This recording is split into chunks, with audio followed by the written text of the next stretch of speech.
अस्सलाम वालेकुम व्यूअर्स, मैं हूं मोहम्मद अफाक और आप देख रहे हैं मेरा यूट्यूब चैनल मिस्टर केमिस्ट। और आज हम जिस टॉपिक पर बात करेंगे वो है एसोटोप्स। उसकी कुछ एग्जांपल्स देखेंगे, उसकी टाइप्स देखेंगे और इसमें डिटेल में हम आज बात करेंगे। तो अब हम बात करेंगे कि एसोटोप्स के व्हाट आर एसोटोप्स।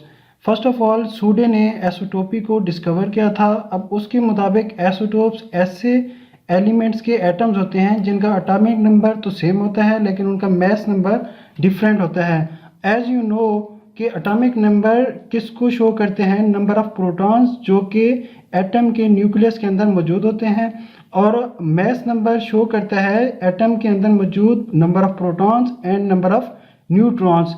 तो उन्होंने कहा था कि एसोटोप ऐसे एटम्स होंगे जिनका एटॉमिक नंबर तो सेम था लेकिन मास नंबर क्या था? डिफरेंट। अब आपने एक बात याद रखनी है कि जो अगर एटॉमिक नंबर सेम है इसका मतलब कि नंबर ऑफ प्रोटॉन्स जो होंगे, नंबर ऑफ प्रोटॉन्स वो क्या होंगे? सेम।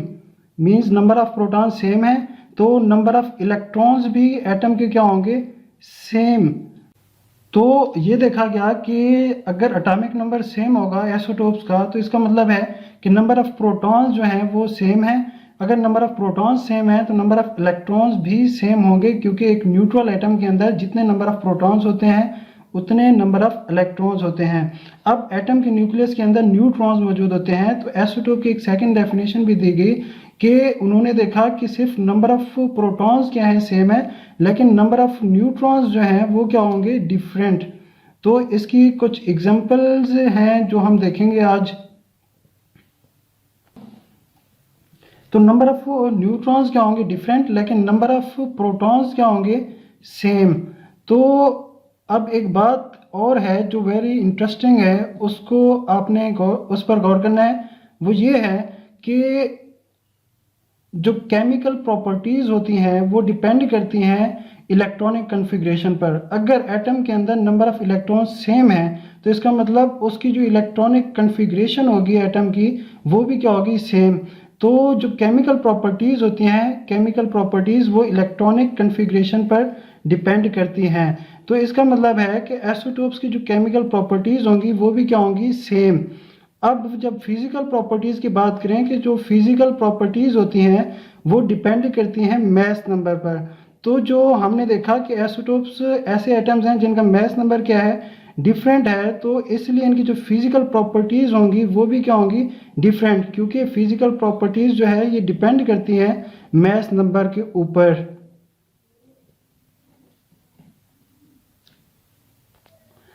तो ये कुछ एसोटोप के बारे में था कि उसकी फिजिकल प्रॉपर्टीज सेम क्यों होती हैं। तो ये एसोटोप्स के बारे में था कि क्यों उनकी फिजिकल प्रॉपर्टीज डिफरेंट होती हैं, क्योंकि वो मास नंबर पर डिपेंड करती हैं। और अगर मास नंबर चेंज होगा तो उनकी फिजिकल प्रॉपर्टीज भी चेंज होंगी। और उनकी केमिकल प्रॉपर्टीज क्यों सेम होती हैं? क्योंकि उनकी जो इलेक्ट्रॉनिक कन्फिग्रेशन होती है वो सेम रहती है, क्योंकि उनके अंदर जो नंबर ऑफ इलेक्ट्रॉन्स होते हैं वो सेम रहते हैं। अब हम बात करेंगे कुछ एग्जांपल्स की कि एसोटोप्स की एग्जांपल्स क्या क्या हैं।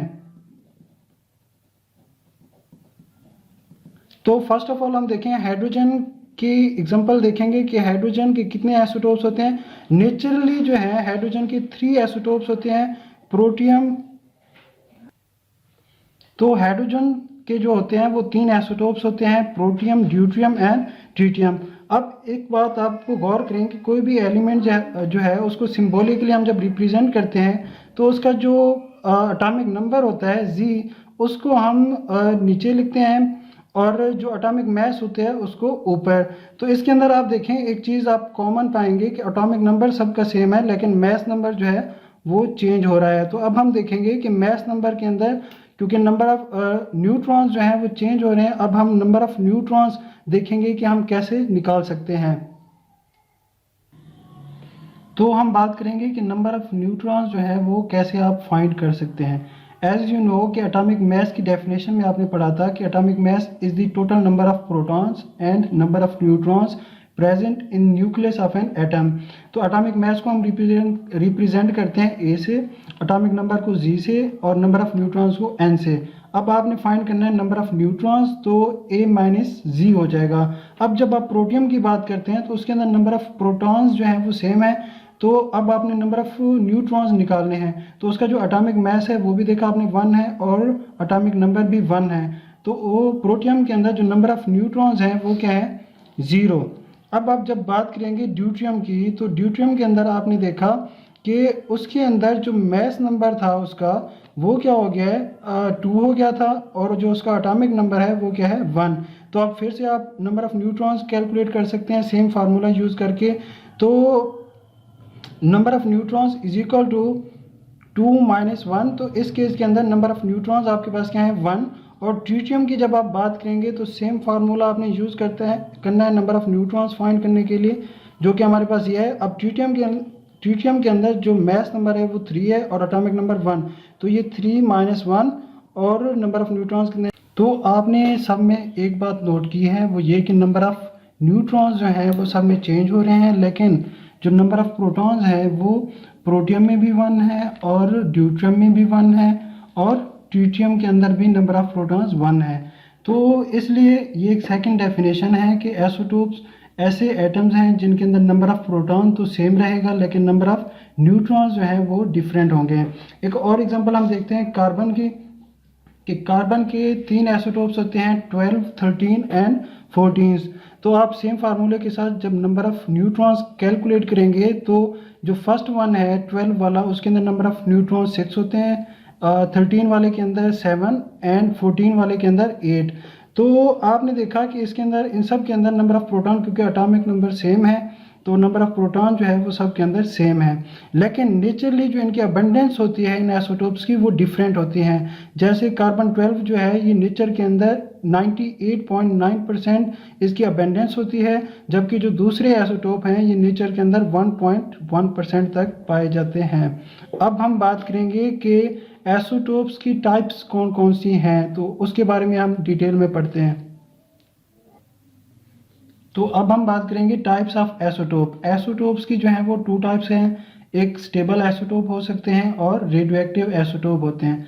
अब स्टेबल आइसोटोप और रेडियोएक्टिव आइसोटोप में क्या मेजर डिफरेंस है। जो स्टेबल आइसोटोप्स हैं इनके अंदर जो नंबर ऑफ प्रोटॉन्स और न्यूट्रॉन्स होते हैं उनकी स्टेबल कम्बिनेशन होता है, उनका एक स्टेबल कम्बिनेशन होता है, और जिसकी वजह से स्टेबल कम्बिनेशन की वजह से उनका जो न्यूक्लियाई होता है वो स्टेबल होता है, न्यूट्रॉन एंड प्रोटॉन का स्टेबल कम्बिनेशन, जिसकी वजह से उनका जो न्यूक्लियाई होता है एटम का वो स्टेबल होता है। और स्टेबल अगर न्यूक्लियाई है तो वो डिके प्रोसेस में नहीं जाता, और जब डिके प्रोसेस उसमें नहीं होता तो वो रेडिएशंस इमिट नहीं करता। रेडिएशंस जो कि रेडियोएक्टिव जो आपके आइसोटोप्स हैं वो रेडिएशंस इमिट करते हैं, जो कि लिविंग थिंग्स के लिए क्या होते हैं, हार्मफुल होती हैं। They do not undergo decay process and they do not emit radiation.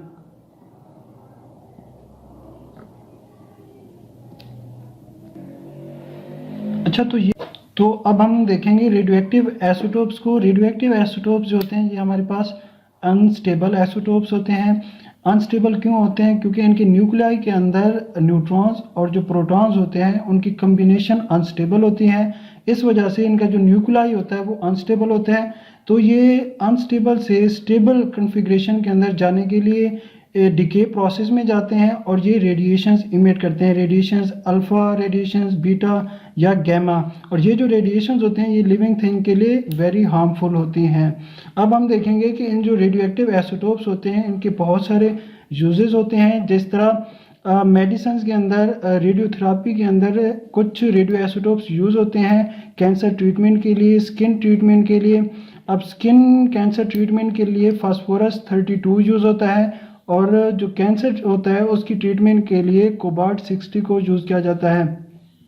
इस तरह से कुछ ऐसे आइसोटोप होते हैं जो हमारे पावर जनरेशन के अंदर यूज़ किए जाते हैं, जैसे कि न्यूक्लियर फिशन रिएक्शन को यूज़ किया जाता है पावर जनरेशन के लिए। और उसके बाद डायग्नोसिस के अंदर भी इनके बड़े यूजेस हैं रेडियो आइसोटोप्स के। जिस तरह आयोडीन 131 जो है वो थायराइड ग्लैंड के अंदर गुइटर्स की डायग्नोसिस के लिए यूज़ किया जाता है। Hopefully you will like this video. Please subscribe and share my YouTube channel. अल्लाह हाफिज़, शुक्रिया।